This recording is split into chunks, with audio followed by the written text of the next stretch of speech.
What's up guys, welcome to the Sound Design channel. My name is La and today we're going to look at this really nice Anjunadeep style pad for melodic house and progressive house. Let's have a little listen.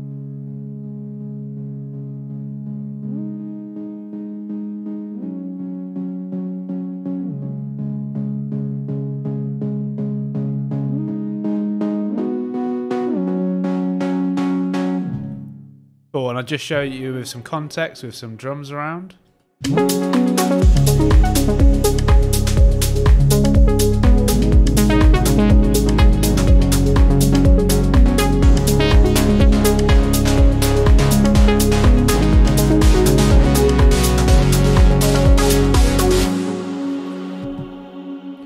Cool, so yeah, it's a really big, rich sound, really good for just filling out that mid-range and adding a lot of intensity to the track. So first we'll have a look at the MIDI. Oh, and by the way, all the other stuff that you hear in this track is taken from, well, a mix of things. I would say it's from the Production Music Live Everything bundle. I've got some, this lead is taken from a Diva preset from the Organica pack.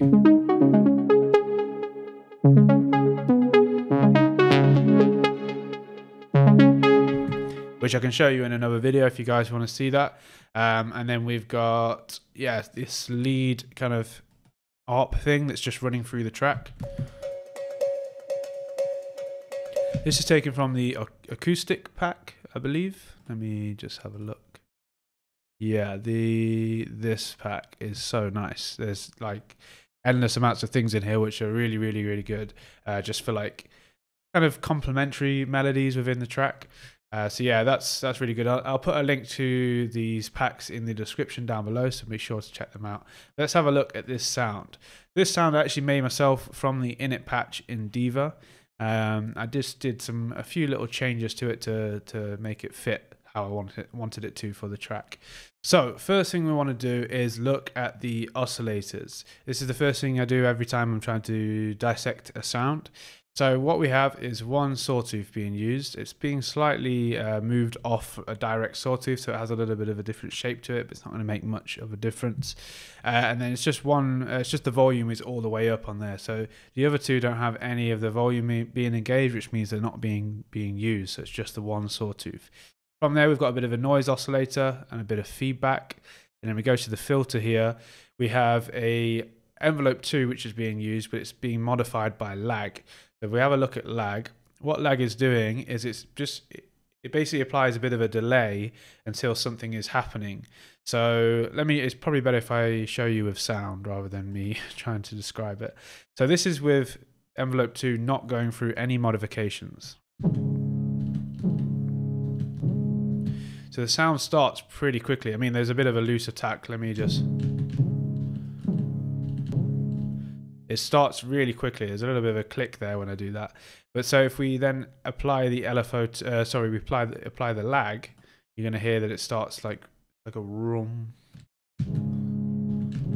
It really like softens that attack, especially if you exaggerate it. And then if I put this off, yeah, now you can really hear it. So it's just softening that attack essentially on whatever you want to put it on. It doesn't always have to be on envelope 2. You could put it on anything and it's just going to give a bit of a delay, essentially. It's not really just a delay, it is a bit of a, I guess a bit of a lag, just like a slope until it's being engaged. Cool, so let's move to the LFO2, which is quite a big part of this sound. So if you just look here, so LFO2 isn't being engaged here, but as we move along in the track, so we'll go to like here. It's giving it the rhythm, essentially, the dum dum dum dum. It's just like a classic Anjunadeep. I've heard like Kidnap use this kind of thing, or I've heard so many artists use this kind of pattern, and I use it quite a lot. So if we look down here on LFO2, it's just looking at the pattern in which the LFO2 is using or moving at. So it's got a saw down. There's a bit of a delay, so it's not starting straight away. It's being synced. And then it's got a 1/8 dotted, that's the pattern that you want essentially for that dum dum dum dum. And then if you don't affect any of the rate, it will stay like that. If you change it, you know, it's gonna make a big difference to it. So if you just leave it as it is with the rate, it will stay on this 1/8 dotted. And then this is the depth mode, which is kind of like a dry wet knob for the LFO. So I'll put this over.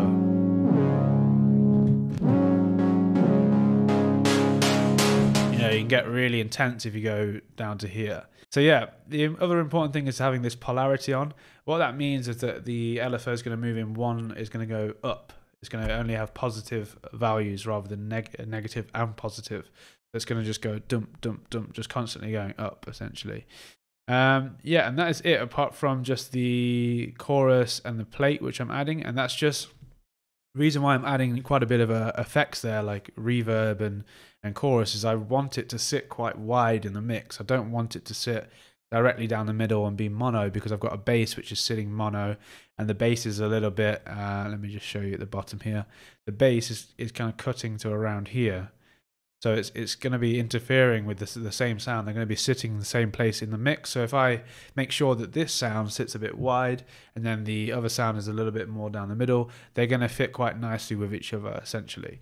And yeah, that is it. There's a little bit of glide to the sound, which you can probably hear.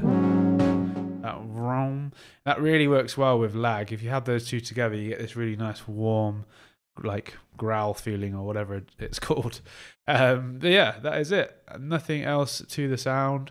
Really nice. It's basically Diva has just a really nice init patch, which you guys probably know if you've got Diva, and it's just applying a little bit of modification to that.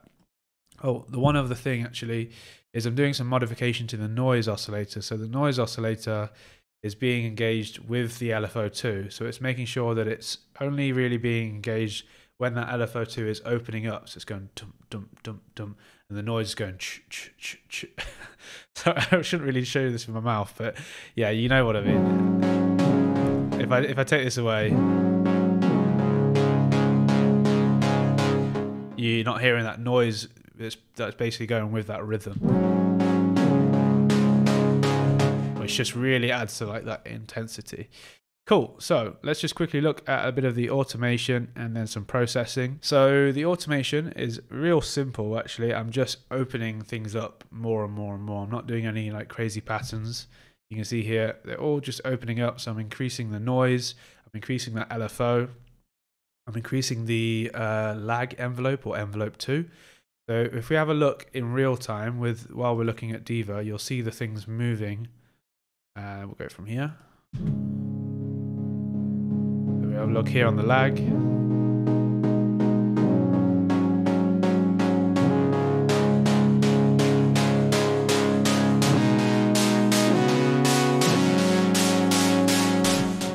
So it does get really intense and really loud. So I have put a compressor there just for when it's getting a bit much, and that's just going to contain it just a little bit.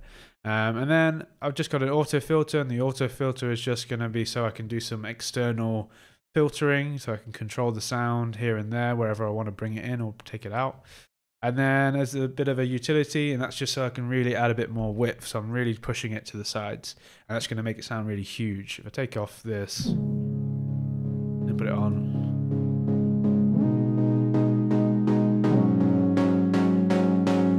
yeah, it's just really pushing it into that stereo field. This here is just some side chaining that I'm doing, but if I play it now, it'll just sound like really clicky, so I've took it off. And that's it. That is the sound. I hope this was helpful for you guys. I highly recommend that you play around with this sound and you involve it in your tracks, because you can add a really nice dimension to the track and add quite a lot of intensity. Just make sure you got some nice chords in there to play along with it. If you're not sure how to write chords, there's a really nice melodies and music theory course that Francois did through Production Music Live. I highly recommend it, and I'll try and remember to link that down below as well. Cool. If you want to see anything else in this track, let me know. I might not be able to cover things like mixing and stuff like that, because that's for a separate channel, but anything sound design wise, if you want to see, just let me know and I'll cover it in the next video. All right, that's it guys. Thank you very much. Make sure you like, subscribe and comment, and I'll see you in the next video. Peace.